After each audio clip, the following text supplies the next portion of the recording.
Hello, Shri Shiv Mahapuran YouTube channel में आप सबों का स्वागत है। साथ में मेरा प्रणाम भी। तो आज श्री शिव महापुराण के तृतीय खंड के 47वां और 48वां अध्याय का वर्णन सुनूंगी और सुनाऊंगी। तो 47वां अध्याय में शिव जी नारद मुनि के द्वारा अपने विवाह का निमंत्रण सब देवी देवताओं, ऋषि मुनि सब के पास भिजवाते हैं, उसी का वर्णन है। जिसे कथा सुनने से पहले मैं अपने गुरु जी की स्तुति कर लेती हूँ, फिर आगे कथा सुनती हूँ।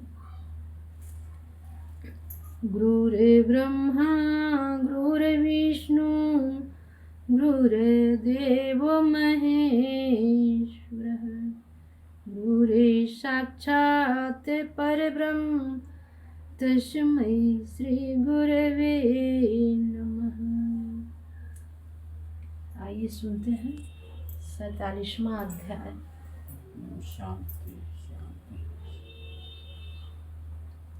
ब्रह्मा जी ने कहा, हे नारद, सप्त ऋषियों ने शिव जी के पास जाकर संपूर्ण वृत्तांत कह सुनाया। शिव जी बोले, हे ऋषियों, तुमने यह काम अच्छा किया। तुम भी अपने शिष्यों सहित हमारे विवाह में अवश्य उपस्थित होना। यह सुनकर सप्त ऋषि प्रसन्न होकर वहाँ से विदा हुए। हे नारद, इसके पश्चात शिव जी ने तुमको स्मरण किया। तुम वहाँ तुरंत प्रसन्नतापूर्वक पहुँचे। तुमने शिव जी की हाथ जोड़कर स्तुति एवं विनती की और कहा कि मेरा यह सौभाग्य है जो आपने मुझे स्मरण किया। अब आप मुझ सेवक को आज्ञा दीजिए। उस समय शिव जी ने संसार की रीति के अनुसार कहा, हे नारद, गिरिजा ने हमारी बड़ी आराधना की है। हमने प्रेम के वश में होकर उससे अपने साथ विवाह करने का वर दे दिया है। अब तुम हमारी ओर से समस्त देवताओं को निमंत्रण दे दो। उन सबको यह बात भली भांति समझा देना कि जो हमारी बारात में सम्मिलित न होगा वह हमारा प्यारा न होगा। तुम यह सुनकर तुरंत चल दिए। सर्वप्रथम तुम विष्णु जी के पास इसी प्रकार सनकादिक, भृगु आदि के समीप पहुँचे। तुमने सबको शिव जी का संदेश कह सुनाया और सबने अत्यंत प्रसन्नता के साथ स्वीकार किया। हे नारद, इस प्रकार तीनों लोकों में कोई ऐसा स्थान शेष नहीं रहा जहाँ तुमने शिव की ओर से जाकर निमंत्रण न पहुँचाया हो।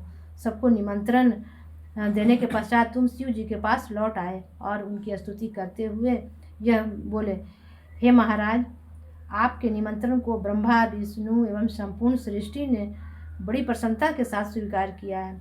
इसके पश्चात तुम शिव की आज्ञा से वहीं रह गए। नियत समय पर ब्रह्मा, विष्णु, सनकादिक, लोकपाल, इंद्र आदि, गणपति, अग्नि, धर्मराज, वरुण, कुबेर, पवन, ईशान, दिक्पाल, सूर्य, चंद्रमा, हिंगुलाज, ज्वालामुखी आदि देवी देवता तथा मुनि कैलाश में अपनी समस्त सामग्री, परिवार, स्त्री गण, सेना तथा सभासदों को लेकर आए और अपने पद के अनुकूल बैठे। विष्णु तथा मैं शुभ लगन पर शिव जी के पास आए तथा प्रणाम करने के पश्चात उनसे बोले, हे प्रभु, अब तो चलने का समय आ गया है। 48वां अध्याय। ब्रह्मा जी ने बोले, हे नारद, शिव जी ने उसी समय बारात की तैयारी की आज्ञा दी। उनके आदेशानुसार सब अपने को वस्त्राभूषणों से भूषित करने लगे।